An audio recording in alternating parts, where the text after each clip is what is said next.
প্রথম আসমানে যাওয়ার পরে সর্বপ্রথম আমাদের আদি পিতা হযরত আদম আলাইহিস সালাতু ওয়াস সালামের সঙ্গে সাক্ষাৎ লাভ করেছেন, সুবহানাল্লাহ বলেন। দ্বিতীয় আসমানে হযরত ঈসা রূহুল্লাহর সঙ্গে সাক্ষাৎ হয়েছে। তৃতীয় আসমানে হযরত ইউসুফ আলাইহিস সালাতু ওয়াস সালামের সঙ্গে সাক্ষাৎ হয়েছে। চতুর্থ আসমানে হযরত ইদ্রিস আলাইহিস সালাতু ওয়াস সালামের সঙ্গে। পঞ্চম আসমানে হযরত হারুন আলাইহিস সালাতু ওয়াস সালামের সঙ্গে। ষষ্ঠ আসমানে হযরত মুসা কালিমুল্লাহর সঙ্গে সাক্ষাৎ করেছেন। সপ্তম আসমানে আল্লাহর হাবিব প্যারা নবী জনাবে মুহাম্মদুর রাসূলুল্লাহ সাল্লাল্লাহু আলাইহি ওয়াসাল্লাম আল্লাহর খলিল হযরত ইব্রাহিম নবীর সঙ্গে দেখা করেছেন, সুবহানাল্লাহ। সেখানে গিয়া দেখেন এই জমিনে যেমন একটি কাবা শরীফ আছে, এই বরাবর আরেকটি কাবা শরীফ আছে আসমানে, 7 আসমানের উপরে। সেই কাবার নাম হলো বাইতুল মামুর, সুবহানাল্লাহ। সেই বাইতুল মামুরের ওয়ালের সঙ্গে হেলান দিয়ে আল্লাহর খলিল ইব্রাহিম আলাইহিস সালাতু ওয়াস সালাম বসে আছেন। আর ছোট ছোট অবুঝ বাচ্চাদেরকে তিনি শিক্ষা দিতেছেন। আল্লাহর রাসূল ইব্রাহিম নবীর সঙ্গে কথাবার্তা বলতেছেন। জিবরাইল আমিনকে জিজ্ঞাসা করলেন, এই যে ছোট ছোট বাচ্চা ইব্রাহিম নবীর চতুর্দিকে ঘুরপাক করতেছে, তারা কারা? জিবরাইল আমিন বলেন, ইয়া রাসূলুল্লাহ, ইয়া হাবিবাল্লাহ, ওরা ওই সমস্ত সন্তান যারা নাবালেগ অবস্থায় দুনিয়ার থেকে বিদায় হয়ে গেছে, এখন ইব্রাহিম নবীর তত্ত্বাবধানে আছে, সেখানে তারা শিখতেছে ইব্রাহিম নবীর কাছে। জিবরাইল আমিন বলেন, এখন তারা এই অবস্থা আছে, হাসরের মাঠ যখন কায়েম হবে, এই সন্তানগুলো তার মা বাবার জন্য ডাইরেক্ট আল্লাহর সঙ্গে ঝগড়া শুরু করে দিবে, সুবহানাল্লাহ বলেন। বুখারী শরীফের হাদিসের মধ্যে আসছে, হাসরের মাঠে আল্লাহ তাআলা ওই শিশুদেরকে নির্দেশ প্রদান করবেন, তোমরা ডাইরেক্ট জান্নাতে প্রবেশ করো। শিশুরা বলবে, না, আমরা ডাইরেক্ট জান্নাতে যাইতে পারবো না, আমরা তো আমাদের মা বাবার ছত্র ছায়া থেকে আমরা মাহরুম হয়েছি। আজকে আনন্দের বিষয়, জান্নাতে যাব, একাকী ভাবে জান্নাতে যাইতে পারবো না। আমার মা কোথায়, আমার বাবা কোথায়? আল্লাহ তাআলার সঙ্গে তর্কাতর্কি শুরু করে দিবেন। আল্লাহ তাআলা তখন এই শিশুকে ঝগড়াকারী শিশু বলে সম্বোধন করে বলবেন, যাও, তোমার মা বাবা সহ এই মুহূর্তে তোমরা জান্নাতে প্রবেশ করো, সুবহানাল্লাহ। এজন্য ছোট বাচ্চাদের জানাজার দোয়া বড় মানুষের জানাজার দোয়ার মতো না, ঠিক কিনা বলেন? প্রশ্ন করলে অনেকেই পারবেন না। ছোট বাচ্চাদের জানাজার সময় কিন্তু পড়তে হয়, আল্লাহুম্মা জাআলহু লানা ফারতা ওয়া জাআলহু লানা আজরা ওয়া যুখরা ওয়া জাআলহু লানা শাফিআন ওয়া মুশাফফাআ, সুবহানাল্লাহ।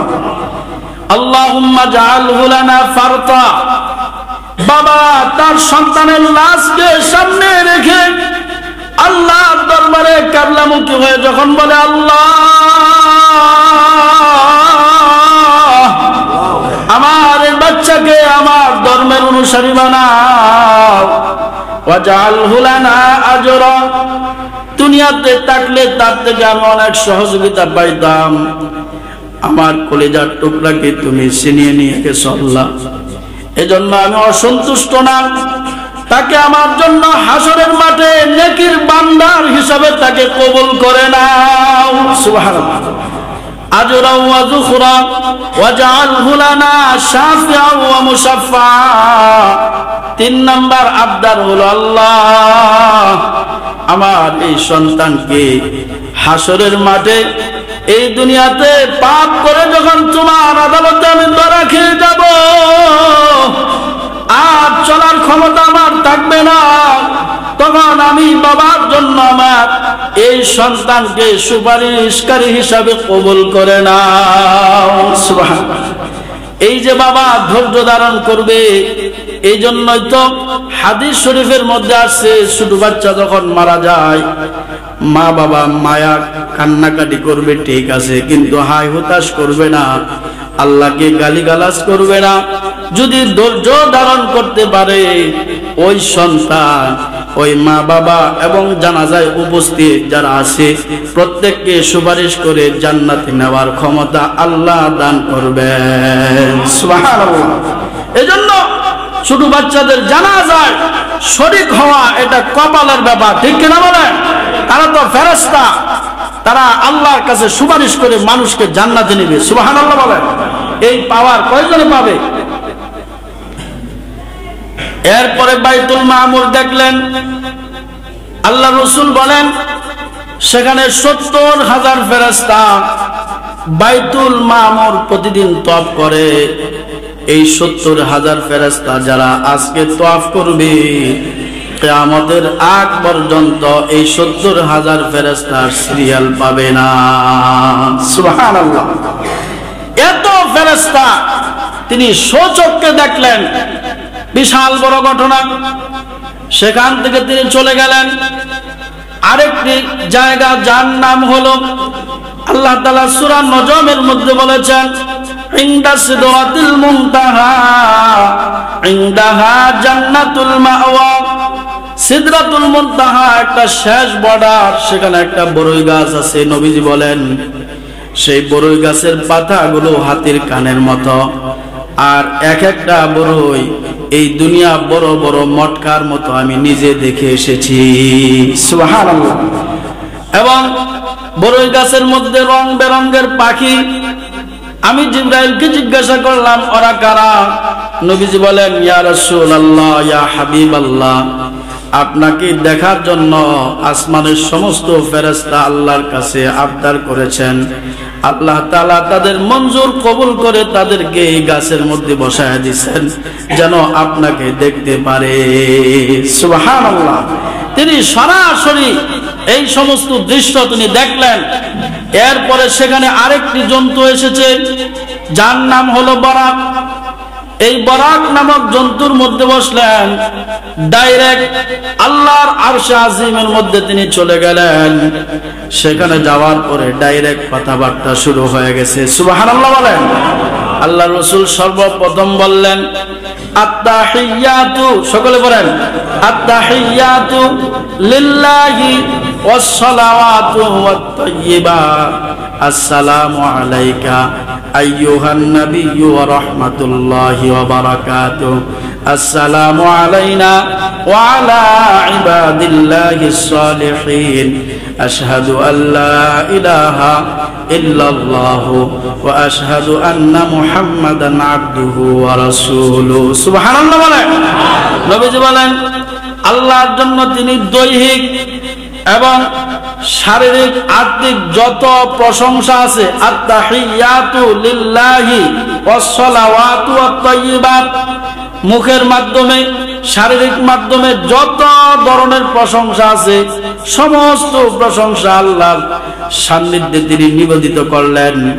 আল্লাহ তাআলা খুশি হয়ে বললেন আসসালামু আলাইকা, হে আমার নবী আপনার উপর শান্তি বর্ষিত হোক, ওয়া আলা ইবাদিল্লাহিস সালিহিন আইয়ুহান নাবিয়্যু ওয়া রাহমাতুল্লাহি ওয়া বারাকাতুহু, আমার যত শান্তি রহমত বরকত আছে সবগুলো আপনার উপর নাজিল হোক। সুবহানাল্লাহ। সেখানে যাওয়ার পরে তিনি উম্মতের কথা বলেন নাই, উম্মতের কথা স্মরণ হয়ে গেল। আর মনে মনে ভাবলেন আমি তো এত উপরে চলে আসছি, আমার উম্মত তো আসতে পারে না, শান্তি রহমত বরকত শুধু আমার উপর আসবে এটা তো হতে পারে না। আল্লাহর কাছে আবদার করলেন আমার উম্মতের জন্য আপনি কি দিবেন? তখন আল্লাহ তাআলা বললেন শুধু আপনার উপর শান্তি রহমত বর্ষণ না, আসসালামু আলাইনা ওয়া আলা ইবাদিল্লাহিস সালিহিন, শান্তি রহমত বরকত যারা নেককার সালেহ আমলকারী আছে, নামাজি আছে, প্রত্যেকের উপর বর্ষণ হবে। সুবহানাল্লাহ। আল্লাহ তাআলা এই নামাজের মাধ্যমে, এই কথাপত্তনটাই হলো একটা নামাজ। সুবহানাল্লাহ বলেন। আল্লাহ রাসূল বললেন, আমি তো এত উপরে এসে আপনার সঙ্গে সাক্ষাৎ করেছি, আমার উম্মত তো আসতে পারে নাই। আল্লাহ তাআলা বলেন, আপনার উম্মত যদি দৈনিক 5 ওয়াক্ত নামাজ পড়ে, বিশাল ঘটনা, তাহলে আপনার উম্মতের সঙ্গে আমি গিয়ে আল্লাহ সাক্ষাৎ করব। সুবহানাল্লাহ।